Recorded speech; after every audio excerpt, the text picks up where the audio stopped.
inside world of bare-knuckle boxing where fights are full of blood, edge and danger and the injuries are very real. Bare-knuckle boxers sit battered and bruised, their faces cut and bleeding, the bandages on their hands covered in blood. These are men like Jay BamBam Eggleston, 35 from Sheffield and Paul Stredder, 35 from the Wirral, who had to be checked over by a medical team during their brutal bouts last night. As these shocking pictures reveal, all the matches were brutal, bloody affairs. Bare-knuckle boxing now looks set to shed its underground image and become more mainstream as the sport moves from pubs and car parks to bigger, more established venues. Last night at the Bowlers Exhibition Centre in Stratford, Manchester, the main event saw two-time world bare-knuckle boxing champion Luke Atkin, 30, from York, take on Dom Clark, 35, from Bournemouth during the Rogue Elite World title bout. It was a bout Clark won in a ferocious matchup.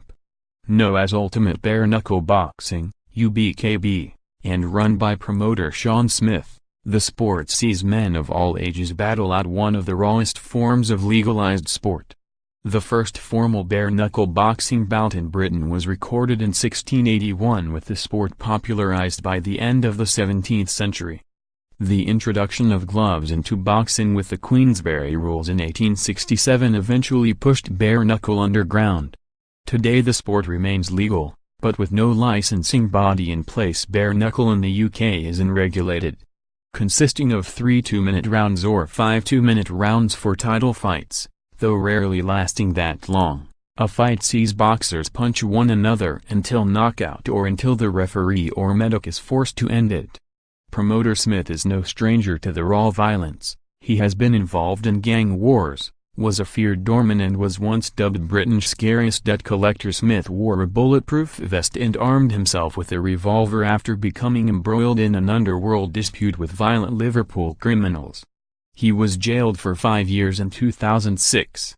He turned his life around after coming out of prison, is the star of the Bare-Knuckle Fight Club series which launched on Netflix earlier this year. The documentary takes a fly-on-the-wall look at Smith's bare-knuckle boxing business, which had its main event last night. Smith told the Liverpool Echo that he had avoided the media in the past and was loath to come across as a celebrity gangster who traded on a notorious past.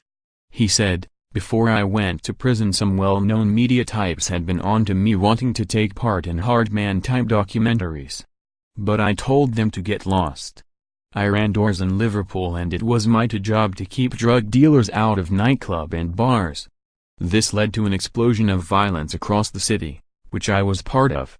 Smith accepted that his involvement in a Netflix show marked a remarkable transformation in his fortunes over the last decade. He said, "When I was in prison, if someone had told me then that I would end up on Netflix and have Hollywood types on the phone, I would have told them to F off." When Smith came out of prison several years ago, he set about turning his life around. He took over an old gym in the busy area of Warrington and then set about building a successful business hosting BKB events and working as a debt collector. He said, "When the BKB business started to take off, I realized I had to start talking to the media. I did a couple of documentaries for a website called Vice, which were very successful. That led to a book deal, and my autobiography is now on W.H. Smith's. And then Channel 4 got in touch about a fly-on-the-wall documentary. I agreed, and that show is now streaming on Netflix." Smith added that while working the doors and the debt-collecting business paid the bills, his real passion was bare-knuckle boxing. He said, "That is my real passion in life. If all this media stuff is successful, I will soon pack in the debts and concentrate on the BKB. First of all, it's not underground. Our shows take place at established venues like Bowlers in Manchester. And we notify the local authority and police before the event takes place. We have medics and a qualified doctor on site. They are safe legal events." Smith said that the BKB offered a sense of visceral excitement that was missing from professional boxing and MMA. He said, "Because there are no gloves, the punches have far more impact. There is more blood and real sense of edge to the fight." He argued that while BKB fighters suffered more superficial damage than boxers, they were at less risk of brain damage.